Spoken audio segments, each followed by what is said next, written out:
কে কার সাথে কথা বলো? আচ্ছা, আপনাকে অনেক অনেক ধন্যবাদ, অনেক কষ্ট করলেন আমার জন্য। শুনেন, যদি এই পথে কখনো আসেন তাহলে বাসায় আসবেন, বাসা তো চিনেই গেলেন। আচ্ছা আচ্ছা, এইখানে রাখুন।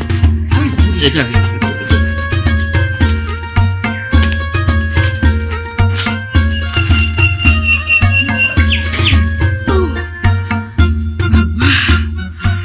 আপনাকে অনেক ধন্যবাদ। আপনাকেও ধন্যবাদ। তাহলে যাই। হ্যাঁ, আচ্ছা, শুনেন, কোথায় যাবেন? সামনে অজানার পথে দোস্ত আছে একটা, সেইখানে যাব। কিছু যদি মনে না করেন একটা কথা জিজ্ঞেস করি, মানে আপনি কি করেন, মানে কি পেশা আপনার? রাস্তাঘাটের পরিচয় তো আর সব কথা খুইলা বলা যায় না। তাহলে ঘরের ভিতরে এসে বসবেন? আমি রাস্তার মানুষ, পরিচয় না জেনে কি ঘরে নেবেন? দেশকালের যে অবস্থা না, কেউ কাউরে বিশ্বাস করে না।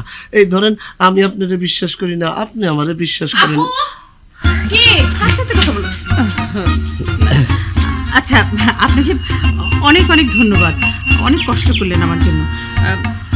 শুনেন, যদি এই পথে কখনো আসেন তাহলে বাসায় আসবেন, বাসা তো চিনেই গেলেন। যে এক গ্লাস পানি হবে? গলাটা শুকিয়ে আসতেছে। পানি খাবেন? জি। পানি কি বাইরে দাঁড়িয়ে খাবেন না ঘরের ভিতরে বসে খাবেন? আপু এইটা কেমন কথা? ঘরে নিয়ে আসো। অবশ্যই, এটাই তো কথা। চলেন ঘরে যাই। মাথাটা কেমন জানি খালি ভন ভন ভন ভন ভন ভন করতেছে। আসেন আসেন, ঘরে আসেন। চলো চলো। সত্যিকার অর্থে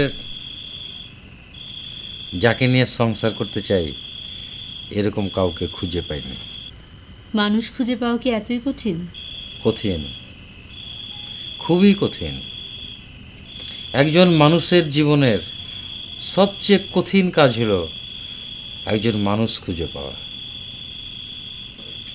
নিজের কাছে নিজের কৌতুক মনে হয়।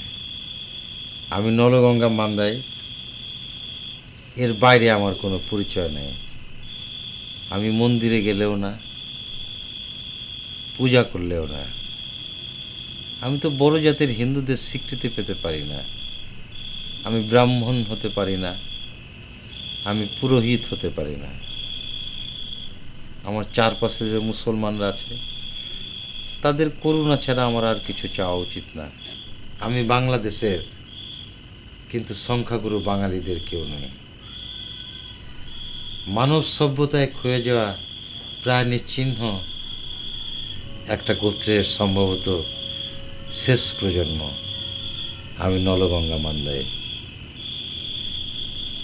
আমার কোনো ভাষা নাই, আমার কোনো সংস্কৃতি নাই, আমার কোনো মূল্যবোধ নাই। আকৃতি শুধু মানুষের মতো। এতেই আমি ধন্য, এতেই আমি গর্বিত।